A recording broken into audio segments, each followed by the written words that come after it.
Hi, welcome back. This is Rachel. Hi, my name is Rachel, and I have an Instagram account called No Carrier Please. I'm Tammy, and I also have an Instagram account called Lil of Girl. Okay, so today we're talking about greenwashing. Dun dun dun. Okay, this one's gonna be quite like juicy because Tammy and I have very different views on greenwashing. That's very true. Actually, I think we might come to the middle this time because I'm a bit more like measured now. It's a long journey. Let's get into it. Tammy likes to think that she's more nuanced. I mean, not nuanced, neutral, but I don't think so yet. Okay, so She thinks she's more what neutral. is greenwashing? Hot takes. Wait, it depends on what. Like, are we just talking about like greenwashing in general or like greenwashing like in fashion? Oh, I think guess in the general, most obvious example is fashion because like. I don't think I disagree. Yeah, I feel like a lot of companies are like hopping on this green thing, then people are just labeling greenwashing. Okay, there you go. So now what's your definition of greenwashing? Yeah, so my definition of greenwashing is that okay, I have no like standard like definition of it, but I would like to think greenwashing is when like a company doesn't really care about the environment, but they just label something just for the sake of, and then their actions say otherwise. So like, so okay, they do it for the sustainability profit. everywhere. Yeah, I think when greenwashing is when they do something not because of the environment, but as a marketing strategy. Although, okay, see, that's where it gets tough because I feel like, they use it as a marketing strategy and exploit a certain community or certain something. So if they do it for marketing strategy, they benefit off it, but they do not exploit anyone, then maybe that's okay. But if they exploit someone or something, then I think that's when it gets very, that's not right. Oh, that's so intense. I feel like the way I describe it is just insincere sustainability. Just in any way of insincerity. Like, in the sense of like, you do very little and you say you do more than what you're doing. Or like, you do something, you say that you're doing something, but you don't actually do it. Yeah. Or like, it's just a token one-off event. Yeah. Yeah, like, so there are many, many ways of like, of greenwashing in the world. But as long as it's insincere in my head, it is considered greenwashing. Yeah, but see, that's where we disagree because I feel like there can be insincere environmental impact environmental actions, but as long as you're doing something that really makes a difference, then there's nothing wrong with it. That's my take on it. So I don't need you're the CEO of a company to really care about the environment, but as long as you're really doing something, and it might be a marketing strategy as in you're earning from it, but no one suffers from it, then that's fine. I think that's great because then if you can find that eco balance, then sure. That eco balance. Yeah. Namaste. Okay. I think that's offensive. Don't say that. I don't. Namaste in bed. You know that thing? Oh yeah. Okay, sorry.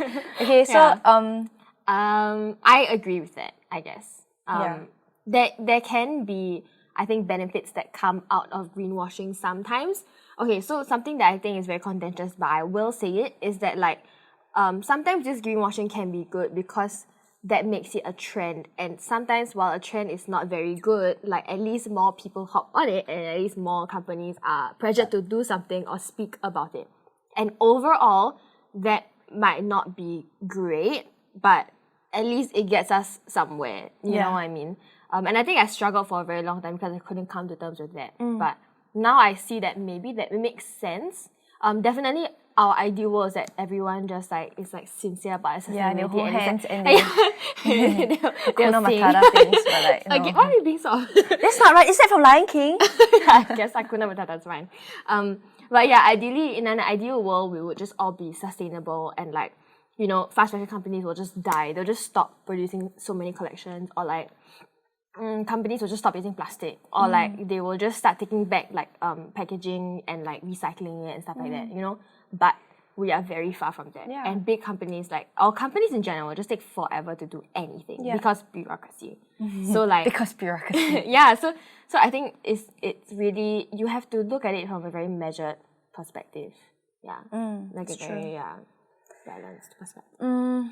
Okay, so maybe we can talk about corporations right now. We shall bring that out, which is like, then how do we as consumers, as activists, or people who care about the environment, then do you support these corporations or do you not support it because you're labeling greenwashing? So Give an example. So let's just say, let me just tell about the whole like saga that Tammy and I had last time. Saga. So basically a company... I hated Rachel. Basically a company came up to me and then they asked me to promote a product. Promote a product. And I love their product. Influencer. But no. I love the product, but I don't love the company. But the product's really good. You know, they really there's nothing wrong with the product. You know, it's made of 100% recycled plastic, blah, blah, blah, blah. It's great. But I just don't agree with what the company's doing. And overall. Yeah, and I asked her, I said, should I take it on? And she's like, no, don't do it. Don't even think about it. Yeah. But I'm like, but where are we going with this? Because if I don't support it, then companies will never see that there's a demand to change, right? But at the same time, then there are things like, but then if you support it, then you're funding something else that they're not doing that's right. Then she told me, like, for example, H&M is a conscious collection, and would you support it? Then I'm like, no, I wouldn't, because I know I'm funding fast fashion, and I know that I have not sure these statistics are right, but like I think only like 1% of their sales go to recycling stuff, you know. Maybe it's more than that now. Yeah, maybe it's more than now, but like I'm not sure. But I still wouldn't fund it. Then she was like, yeah, see. Then I was like, but let's just say McDonald's. McDonald's came up with a veggie burger. Did you support the veggie burger? I did support the veggie burger because even though they fund the meat industry, because I want alternatives for me. So there is no black and white, you know, these issues, and you just have to choose what you support and what you don't. Yeah. But then that got me thinking about the whole topic of effective advocacy or effective choices as a consumer. Like, when are you really making change? When is boycotting a company really making change? Correct. Yeah. So there are things like, for example, my friend said, oh, this company doesn't support BYO stuff. Okay, I'm no longer coming here. And I'm thinking, like, is that really effective? Because you're just no longer going to come. They lost the customer, yes. But do they know why? They just think that, because their food sucks, you know? They wouldn't know why. So this is a small example of how you can have effective advocacy, is that you keep going and keep going, like, hey, can I BYO this? No, cannot. Okay, tomorrow I go in. Hey, can I BYO this? Cannot. Then you'll keep knowing that, okay, people really want this. Customer really just keeps coming back. Yeah. Maybe we should do something about it. Correct. So, okay, this is not about greenwashing. Sorry, I sidetracked. But I know what I mean. But I feel like this really, relating back to the whole greenwashing topic, is that, like, in the business world right now, dollars still count. Like, no matter what you say, right, it doesn't matter as long as if you can't have the numbers to show. And like the numbers you show the numbers by like really buying a product that is better. Like, so like in the whole line of, like, they have many lines of products, right? You have to buy the sustainable line for them to keep thinking that this is worth investing into. And investors at this point, right, as much as you think that like people understand the climate crisis, right, they don't. They really don't. As in, they don't know that they don't believe in it. It's just that they don't see the market value of it. So to show them, right, that this makes sense monetarily, you have to like put your money into where like sustainability, like even if it looks like greenwashing, you have to do it. Yeah. And I guess in an ideal world, right, you would love for people to just be like, why don't people just get it? Why don't people just shut down all these big companies? But there is not the way, you know, like the reason why we can work together on a lot of things is also because we have the same mindset on a lot of stuff. You know, we can agree on like, oh yeah, you know, like, and this is a more environment friendly way to go. But if you think about a complete stranger to us who works in the CBD and they are doing finance, right? That's not how they think, you know. And the way we're going to sound absolutely absurd to them. Because we do sound absurd to them. Yeah, we do. We know that. But like, so we just have to also accept that the world is very, very diverse. And that in order to fix this whole climate crisis, you gotta have to hold hands and be like, okay, I know where you're coming from, I know what background and we're gonna have to fix it together. And but it's very hard for people to swallow, because that's why there are people doing things like anti-capitalism movements and shutting it down. And until now, for the record, I do think capitalism is bad. Yes, I do think capitalism is bad. But whether or not we can do without it, that's something that I'm afraid to like make a stand on, because they provide livelihoods of so many, you know, like, and then, yes, and that's why we're trying to change it. And yes, we're trying to divest in these companies and invest in other sustainable companies. But do we have time, first of all? How much can we do? Is that impact? Do people end up losing out? Like, it's difficult, but I think that's a model that all of us are also looking at. Yeah, back to greenwashing. Greenwashing. So how do we respond to greenwashing effectively? Good example. Okay, so let's talk about H&M. My favorite example, because my opinions about H&M have changed a lot over time.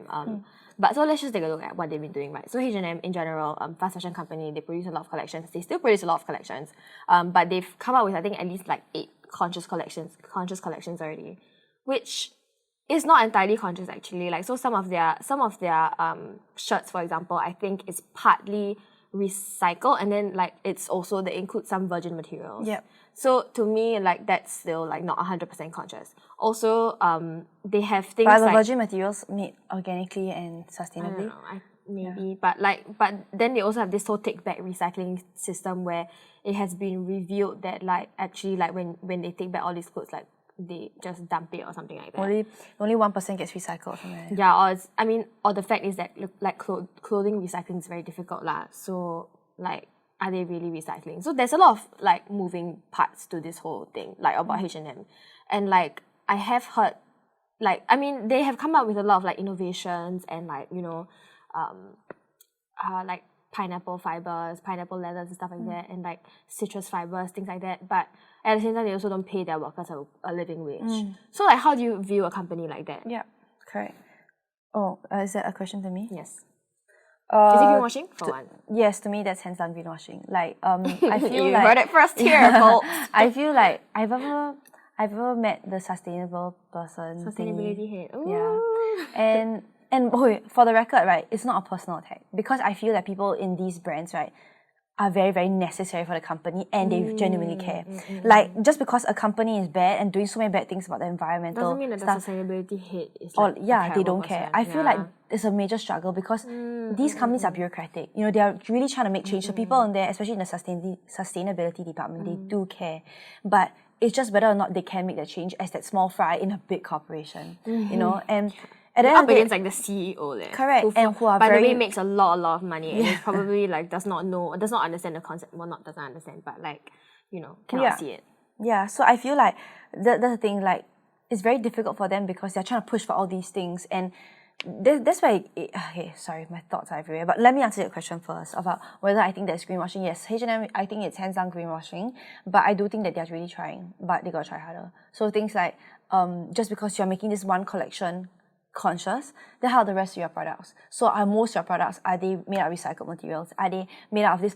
What are the actionable steps you're doing such that I know that if I'm supporting your company, you are actually funding that change, And I think that's the transparency that we don't have, but also that's a transparency that I understand why they're struggling to show because they know that immediately once they're saying, okay, we're doing this, just gonna get it from everyone, So it's difficult, but it's really about understanding all these nuances. I think what I do with H&M is I do think it's greenwashing for sure. Because I feel like for paying a living wage is the basic thing you can do, the most basic thing you should be doing. If you're not doing it, it's completely greenwashing. Correct. That's to me lah. But the way I deal with it is that I don't just slam H&M for everything that they do. They come up with a green initiative. I don't just I used to be the kind of person who would just be like, screw H&M. They're just doing whatever. Like, this is total greenwashing. Like, let's not buy anything from them ever. But then I realized as an advocate, like it's not a very healthy perspective to have. You can't just slam everything a company does as greenwashing, even though it might be. You know what I mean? Like it's not very effective. So it comes back to effective advocacy, right? Like what is actually effective is like maybe you being like, okay, I appreciate that you did this. Thank you for doing this. But I feel like you could do more in this way. So I think that's the most effective way of dealing with it. And like H&M, to be fair, they are moving towards a circular economy by like 2020 something, which is like a far, far way away. But what you could tell them is, okay, I appreciate that you're doing a circular economy. Can we do it faster? What do you need to do faster? And really asking like what the companies need is something that I think people don't really ask. It's like you just assume that company has all the resources to do it, and yeah, they have a lot of people doing it, but like the sustainability department is still probably quite small, I would say. And like for them, like they are really trying and it's very hard for them to really push for like that for the whole company to agree with what they're doing. So we as consumers need to support what the sustainability department is doing without necessarily buying their products. You don't have to buy H&M products. I guess if you want to make ethical choice, for me it's like I don't buy H&M products at all, even if it's conscious collection. I just tell them like what I want from them through like an Instagram post, that sort of thing. I think I 100% agree that. I think another topic of my favorite is palm oil. Because palm oil is in everything, and there's been so many different narratives of how we should go about doing this and settling this issue. I've heard people say boycott palm oil. So many people say boycott palm oil. To me, my stand is that's not effective at all, zero. Because palm oil is 8 to 10 times more effective and land efficient than any other oil crop. So let's just say but then people are saying, but then this issue is happening like it's such a horrendous state, right? Devastating state where our forests are just being cut down all the time, there's no way that we can ever make the industry sustainable. Then So you should ditch it and move to another oil. Yeah. So, but then give me an alternative. Let's just say, okay, then we're going to support soy oil. We're going to support whatever oil that you can, coconut oil, whatever. But those are the things that, like, let's just say we make the industry grow. Then, but they're 8 to 10 times less effective than that. We're just going to cause a greater problem. So that to me is the whole big issue why I just don't support it, because I can't support a different oil. It's just doesn't make sense to me. What I will support is sustainable palm oil. And this is where it's the prime example of giving big corporations, paying your dollar to kind of show them, all right, this is what I support. And because it is economically like sustainable for you, it will carry on. So things like, then people are saying, yeah, but right now, okay, I don't know if I should give brand names, but okay, maybe I shouldn't. But XX. Okay, yeah, XX company, it's a huge company. Basically all your companies that produce all your products, like can be Nestle, can be Unilever, can be, what else is there? Is it PN? PN what? What is it? I don't PNG? even know. We don't know how companies. Okay, anyways, whatever, sorry. you don't need to know them. Okay, but there are things like that, right? They're in charge of plastic waste, deforestation, Johnson. yeah, exploitation. I think so. Exploitation of people, of animals, etc., etc. And then how do we change them for reals? So I talked to this person who really asked me. I asked her. I said, and I know she's doing such good things for these companies, and there are so many people working there are doing such amazing things for these companies, and they genuinely care, right? And we need people like that, because who's going to clean the system? From the inside out. Yes, from the inside out, right? Who's going to do it? Someone's going to do the dirty job. So I was asking her, what do we have to do as a consumer that will really best move this? And she said, one, your NGOs make a huge difference. Really? For them, yeah. Sure.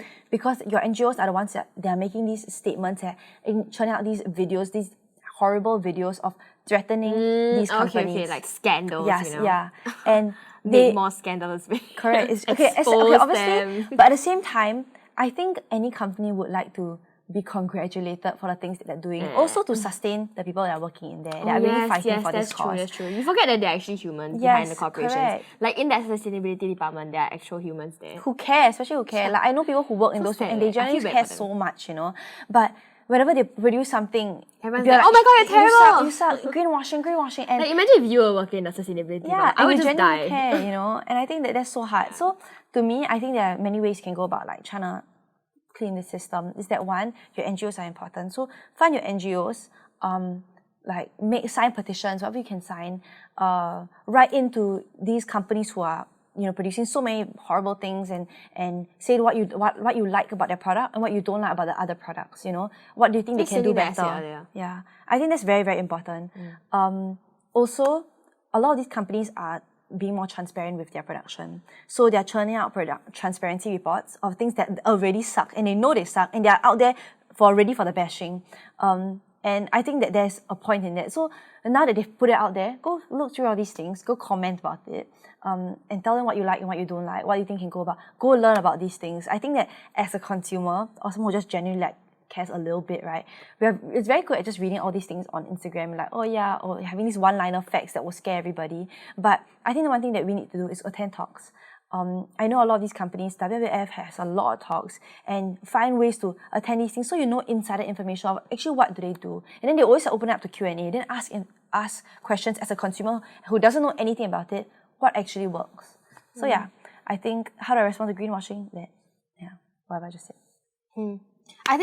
I think for me, like the best thing you can do in response to greenwashing is really taking a very nuanced approach and like considering all aspects, and don't rush to a conclusion. Correct. Yeah. I think like it's very easy to just be like slam it as greenwashing without really thinking about what you're doing by saying that it's greenwashing. Like, is it really effective for you to just be like critical of these companies? Yeah. And what, especially in a place like Singapore, like where I think like you can't just say things like and then expect that those things will work. Like I mean, like opinions are just opinions at the end of the day. Yeah. Like if you're not going to give them actionables, or if you're not going to give them concrete like criticism, what do you call it? What's the word? What am I looking for? Constructive. Constructive criticism is, I think, the most important thing for these companies. Yeah, true. Yeah, and you have to like you have to be more like smart. You have to be smart about these things. Yeah. And like make sure that what you're saying isn't just hollow critiques. Yeah. Is it good that we're making sustainability trendy? I guess. There is some good that can come out of it. Yeah. I really hope that people understand it's not a trend, and I think people understand it's not a trend. So we're past the point of I think it's a trend, but I don't Really? think a trend doesn't mean it's good or bad. Like, I mean, maybe trend kind of means that it's going to go, but it does mean it's gonna go. okay, yeah. So maybe it's not a trend lah. But I do like the fact that it's trendy. Can we just keep it trendy? Classic example is metal straws. Oh, that's a big hoo-ha because people are like, oh, metal straws are just trendy, and they're It's stuck though. True. Yeah, I mean, it's true that it just became trendy because people were like, oh my gosh, these metal pipes are great for Metal drinking, pipes. you know. But like, it sheds so much conversation and light on the whole yeah, green that's true, green that's issues. true, You know, yeah. some people start talking and be more aware about plastic waste. You know, last time no one would comment anything like, oh, plastic because they won't even know that it's bad. You know, now people actually know that it's shit and it's bad for the environment. Whether or not they care or not is a different thing. But at least they know, and they're just conscious about it. I feel Some like conversation you plant better that than seed, no conversation. it's great. Yeah. Okay, I guess that's fair. I mean, I would like it to not be a trend lah, but what can we do about things that are trendy, right? Yeah. It's like make it not a trend lah, like make it a long-term thing. And how you can do that is really extending the conversation beyond the trend law. Yeah. Like whatever that trend is right now lah, whether it's like conscious collection or like metal straws, you know? Yeah. True. So can you give me an example of a company where you feel that they really just greenwashed? Man. Like flat. I feel like I've seen a lot of this. I cannot think of one right now. Cotton On. Oh, like how? They just had they have Better Cotton Initiative. They have I think like sometimes they have recycled shirts and stuff. But you don't see any major push, any major like shift in like their company ethos and like their goals as a company. Whereas for H&M, you really see a shift. Like they have matured in their discussion of sustainability in a sense that like now they're really trying to be an industry leader. Yeah. So H&M, I feel like it's a good company in a sense that like they've really shifted and they've really matured over time. Yeah. And we've given credit for that because like, you can say that H&M is really bad and all, but there are a lot of fast fashion companies out there that don't say anything at all. And that's correct. better than that. So that makes H&M already better than the rest of them because they But don't still say not anything. enough. Yeah, not enough. But it's still better than most of the rest of the companies. Yeah. So kudos to H&M for taking the hit for being like the bad guy. Yes. Because even if they're the bad guy, right, they're doing more than what? Zara, True. who is not doing anything. By the way. Zero. Not even making any conversation about it. Zero. Yeah. So what can I say? Like Cotton On, Zara, every other fast fashion brand, Uniqlo for that matter, actually. Yeah, like do more, be mature in your conversations of sustainability. Every time you come with a collection, give me something else. Yeah. Like show me that you're doing more every single time, and then I won't think it's greenwashing. It's as simple as that. Sorry, I was just laughing how you're so feisty. Do more. Show me you're doing more. Yeah, so I get very feisty when I talk about these things. Corporations, they rile me up so much. Okay, so basically That's that. Be nuanced, be constructive, and keep asking for more. Yeah. Yeah. Don't just be an angry keyboard warrior. Yeah. Ha. I Caught you honestly, there, I feel like I feel like one thing is important is emails. Emails are very important. You'll be surprised how really companies genuinely really read their grievances emails. And I feel like this is something that is really important. Get your friends together, mass send an email. Yeah. Just get 10 friends together, mass send an email. Yeah, that's already, you know, just create a link and tell your friends, hey guys, can you just help me send this email? You'll be surprised how much it actually moves, you know. And because, you know, DMs are still, I think, less effective than emails. Sorry, my mind just blanked. But unless it's Gongcha responds to DMs so well. I love Gongcha. They really respond to my DMs. You're not sponsored by thanks. Gongcha. I'm not, but like, not sponsored by they're any of these great. companies. Yeah. Every time I said, hey, is this going to happen? They're like, yo, we're thinking of it. Blah, blah, blah. Oh, Just thanks, keep Gongcha. making your opinions known. I mean, Yeah, correct. Keep making your constructive opinions known. Yes. Okay, but that's all we have for greenwashing. I feel like we just complain a lot. But hope we gave you some advice. yeah, but I feel like always remember to make your voice heard. That's important because I think I always get this question from people that I'm so tiny, right? Like who would they want to listen to me? Would my efforts really make a difference? Yeah, you'll be honestly very surprised how that one email can actually get them actually thinking, okay, what else can we do? Yeah, especially local brands is very important because maybe if you want to email, you're emailing like international brand that's super huge, I can get why you feel really small. But your local brands, local fashion brands, you can always email Call them out. Yeah. It's important. Or go to events and call them out at the event directly. Take them by up the and be Q&A. like, hello, you there? Okay. Yeah. Okay. Thanks. Thanks.